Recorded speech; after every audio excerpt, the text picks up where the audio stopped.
Concernant le montage, c'est très simple, il y a une petite rainure, on l'encoche à l'intérieur de l'appareil et on visse, pas besoin de forcer.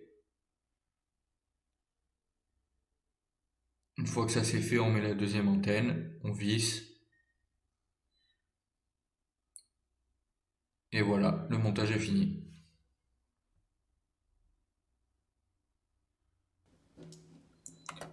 Pour sa mise en marche, c'est très simple, on tourne le bouton en dessus, l'appareil s'allume, on est dans le mode principal, le mode détection de signal.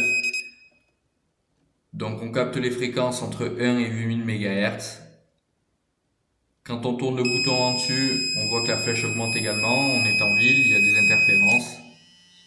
Le premier bouton sert à passer du mode son au mode vibreur, et quand on appuie dessus, on repasse en mode son.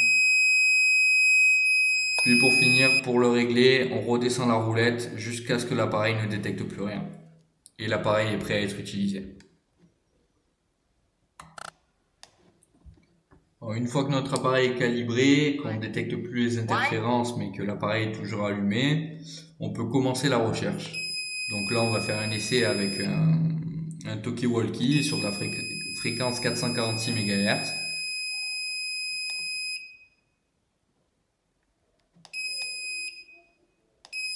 Voilà, on voit que quand on appuie sur le bouton, l'appareil détecte immédiatement la fréquence. Bon, ça marche très bien.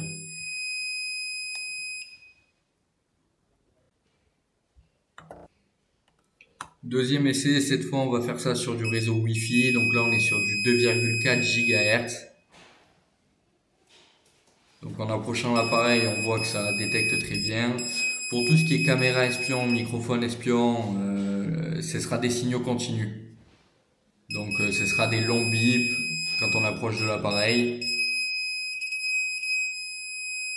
comme ceci.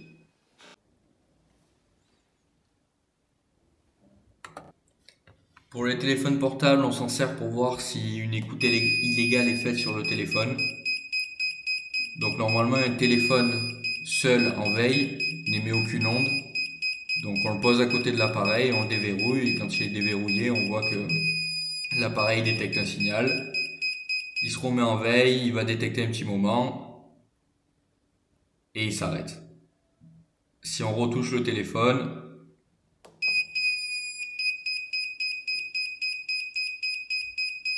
on voit que la détection reprend. Donc ici rien d'anormal. Par contre, si le téléphone est en veille et que l'appareil bip à côté, c'est sûrement qu'il y a une écoute du téléphone qui est faite, une écoute, on appelle ça une écoute d'ambiance.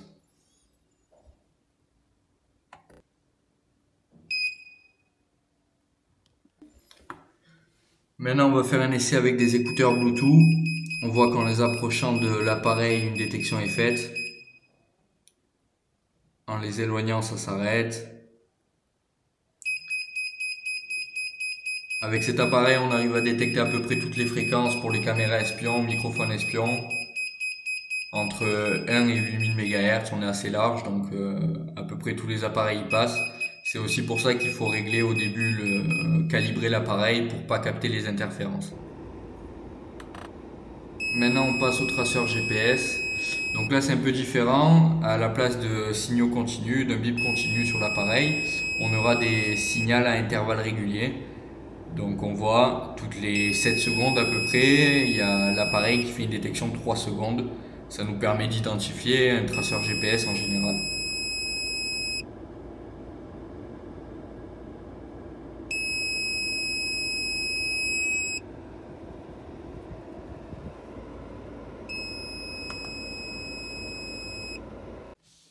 Donc là on passe au deuxième mode, le mode de détection magnétique.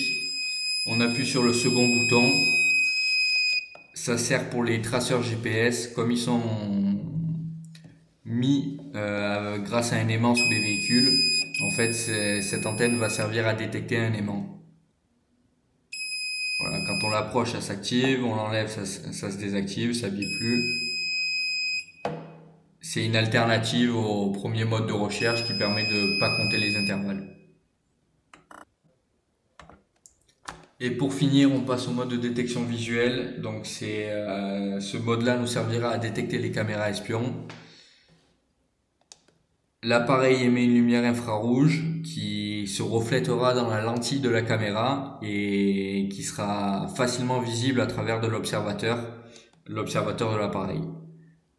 Donc on a 4 modes qui permettent de faire fonctionner plus ou moins vite la lumière.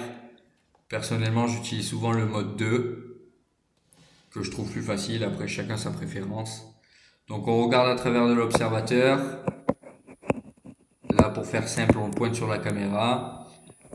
On voit pas très bien sur la vidéo, mais en général, ça reflète une lumière rouge. Une lumière rouge assez puissante sur la lentille de la caméra.